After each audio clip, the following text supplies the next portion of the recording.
الحمد لله رب العالمين، والصلاة والسلام على أشرف الأنبياء والمرسلين نبينا محمد وعلى آله وصحبه أجمعين. قال الله تعالى: اتبعوا ما أنزل إليكم من ربكم ولا تتبعوا من دونه أولياء.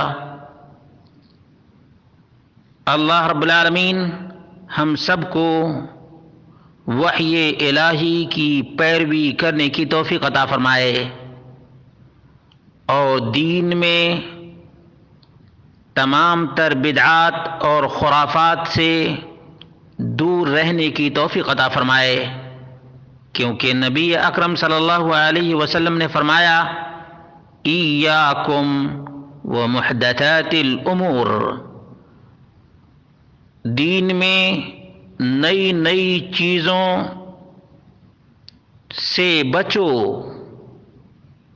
رسول اکرم صلی اللہ علیہ وسلم ہر خطبہ جمعہ میں ارشاد فرمایا کرتے تھے: فإن خير الحديث كتاب الله وخير الهدي هدي محمد صلى الله عليه وسلم وشر الأمور محدثاتها وكل محدثة بدعة وكل بدعة ضلالة وكل ضلالة في النار۔ رواه النسائی۔ اللہ کے رسول صلی اللہ علیہ وسلم نے سب سے بدترین کام بدعت فی الدین کو قرار دیا ہے۔ شر الامور محدثاتها، اور فرمایا کہ دین میں ہر نئی چیز بدعت ہے اور ہر بدعت کا انجام ضلالت اور گمراہی ہے، اور ضلالت کا انجام جہنم کی بھڑکتی ہوئی آگ ہے۔ عام طور پہ لوگ بار بار اس کا سوال کرتے ہیں کہ بدعت کی تعریف کیا ہے۔ بدعت کی مفصل تعریف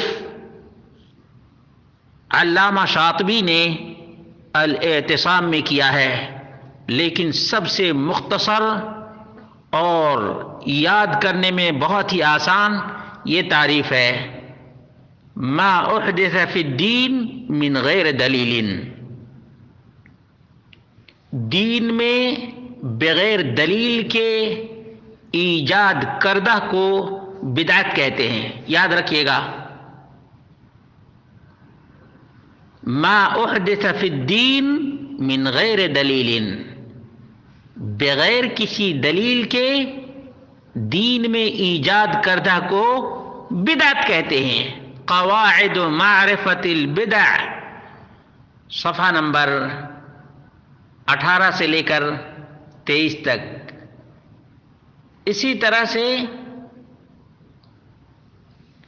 دوسری بھی مختصر ہے لیکن اس سے ذرا مفصل ہے: ما احدث فی دین اللہ ولیس له اصل عام ولا خاص یدل علیہ، اللہ کے دین میں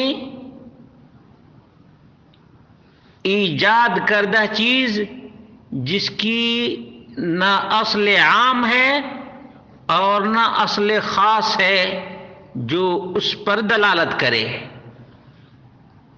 اللہ رب العالمین کے دین میں ایجاد کردہ چیز جس کی نہ عام اصل ہے اور نہ خاص اصل ہے جو اس کے وجود پر دلالت کرے، لیکن ما احدث فی الدین من غیر دلیل یہ بہت ہی مختصر اور بامعنی، یعنی جامع بھی ہے، معنی بھی ہے اور کامل بھی ہے۔ دین میں بغیر دلیل کی ایجاد کردہ چیز بدعت ہے۔